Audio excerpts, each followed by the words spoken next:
Hey everyone, welcome to video number 2 of this 5-part series brought to you by Elite Fitness and Performance Academy. I'm Danny Lennon and we're going to again talk through some of the steps that you can take with clients who may seem to be fat loss resistant.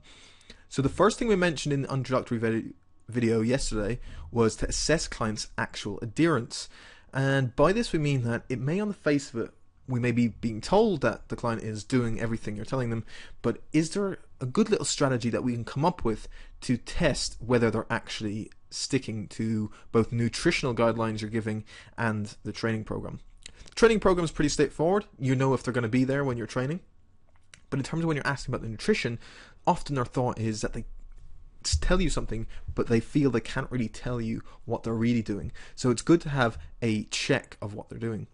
So you want to know, are they really following what they tell you?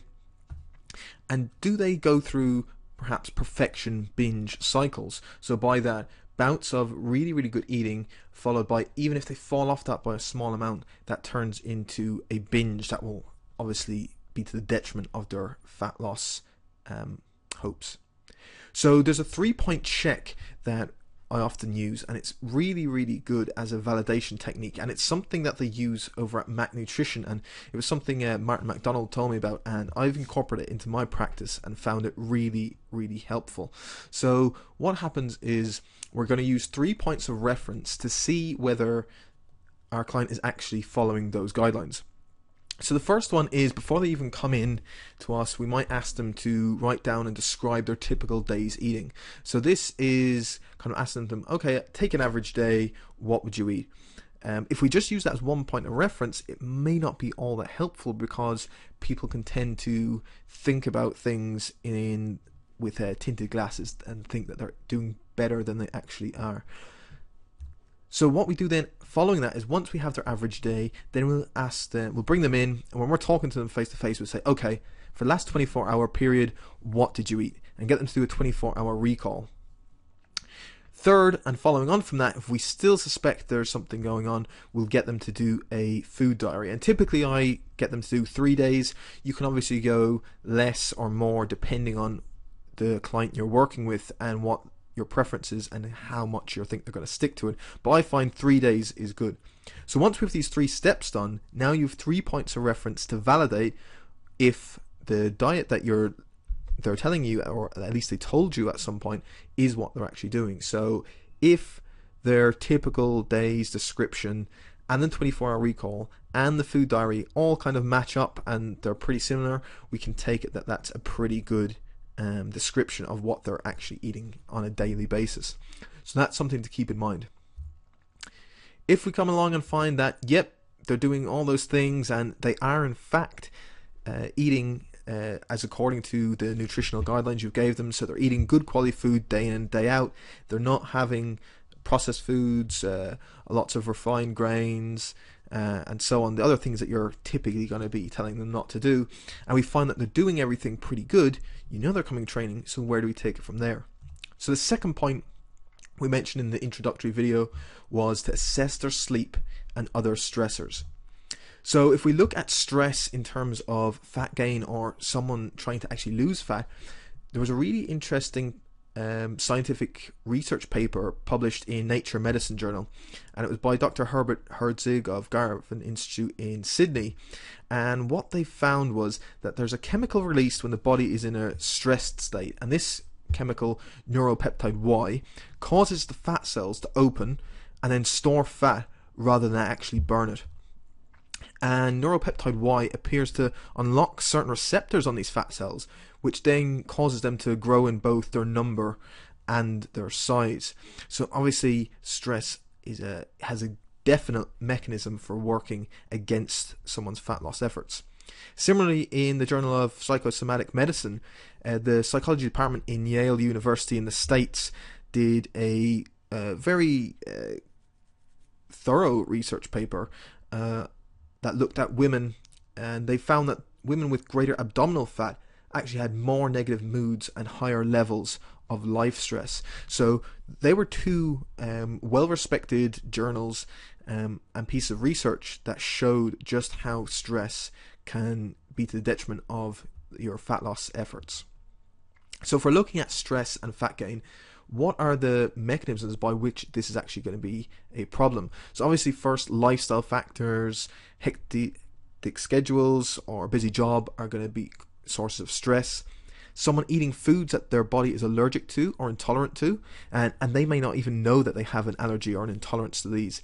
If it's an allergy, then they probably will know. It's probably going to be instant symptoms. But with food intolerances, it's very, very difficult for someone to be aware of that unless we do a bit more advanced stuff, which we can look at later. The third one is obviously not getting enough sleep. This is a massive one, which I'm going to talk about in this video. Fourth is toxins in the person's home or their environment. And again, we're exposed to so many toxins now that can have problem. BPA in plastic, fluoride in our water, and so on. Fifth is that there could be an underlying hormone imbalance, and we're going to look at hormone resistance later on, but I think the hormone imbalance is such a big thing and not many people really understand what's going on. So if we take as a really quick example, because I could go into this all day, but one of the big ones people hear in terms of stress is the hormone cortisol, and they think that once we have a release of cortisol, that means there's stress and that's going to be bad. Whereas that's not necessarily the case. As the same with all our hormones, cortisol, insulin, leptin, they're all doing a job in the body that we need it to do. So insulin does a job in the body, we need it to do it. Cortisol does a job in the body, we need that to do it. Leptin is the exact same. All our hormones are the same. They're there for a reason. They need to do a job. Them being there is not necessarily the problem. The problem is when our cells, or more specifically the receptors on our cells, become resistant to those hormones' effects. So one of the big ones is what we don't hear all that often about is something called cortisol resistant. So if cells become resistant to the effects of cortisol, then we get this chronic stress response. And again, as we've seen, stress can have a massive impact on fat loss efforts. And finally, number 6, which ties back into this, is leptin and insulin resistance. And I've put "and" here as really it should be, because wherever we have insulin resistance, we tend to also have leptin resistance, and we tend to have adrenaline resistance. And as you may know, adrenaline is our fight or flight hormone. So this is when we need a certain shot of adrenaline in a stressful situation to allow us to get through that. That's very beneficial for us. It's when this becomes elevated chronically that's where we have like this chronic stress. And again, if we're in a chronic stress situation where we have lots of inflammation on in the body, fat loss is going to be extremely difficult for the client. So if we have insulin resistance, leptin resistance, adrenaline resistance, we're going to have lots of problems. So what can we do to address this? In terms of stress, first we got to remove those physical stressors. So a physical stressor, for example, would have been, like we mentioned, a food toxin, for example. So gluten. For lots of people, gluten is a major source of stress. It's going to cause problems with the gut lining. So, and this, the key thing here is, while people may say not everyone has a response to gluten, anyone, and I mean anyone, so everyone on this planet, when you take in gluten, what will happen is a response kicks off, and basically the lining of the gut will be damaged in some way. So like a slight little tear. It's called what we call increasing the intestinal permeability. So like a little tear, we can think of it as.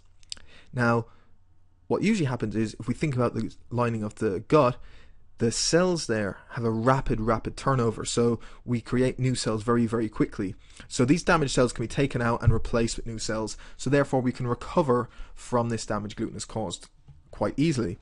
So when does it become a problem? Think about a typical Western diet that we have.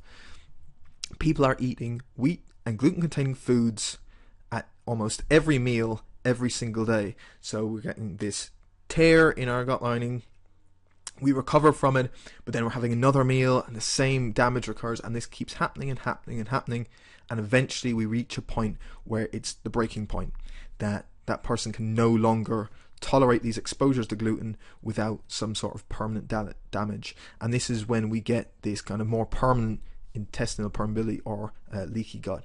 So that goes back to removing physical stressors, and one example that we've just talked to there is gluten. Second is emotional stressors, and this can be kind of overlooked a lot of the time because it kind of sounds a bit out there and a bit woo-woo, but if an emotional stress on someone is still going to kick that off. And I suppose the biggest thing here is that it's not necessarily, we're not talking about mental stressors here, like from a high pressure job or just daily life. Emotional stress in terms of how people are perceiving things. And this typically, from what I've seen, is when we don't look at just the present situation, when we either worry about something that's happened in the past or be fearful of something in the future. So again, it's just something to keep in mind that it could be helpful for a client. Third is we want to strategize to tackle mental stressors. So mental stressors like from a hectic job or life situation or young kids, a lot of them can't be avoided. So we just want to come up with something that will help tackle those. So something like simply like meditation is a great one, and it doesn't have to be really formal meditation like we see. It could be taking 5 minutes out, showing your client a really basic breathing technique, and that might be able to reduce their mental stress. And the final and most important is the one I talk to people about all the time. Even above nutrition, we got to look at sleep. If we have poor sleep quality, everything else is going to go out the window. Sleep is our biggest source of stress and chronic stress, and it's one of the most important things we have to address. Finally, supplementation, often overlooked as well. People tend to shy away from resorting to supplementation, thinking it's an easy way out or it's not the way to do it, but there are so many beneficial supplements out there now that can help, and I think they're worth looking into. So sleep, because I said it's so important, let's look at what's actually going on.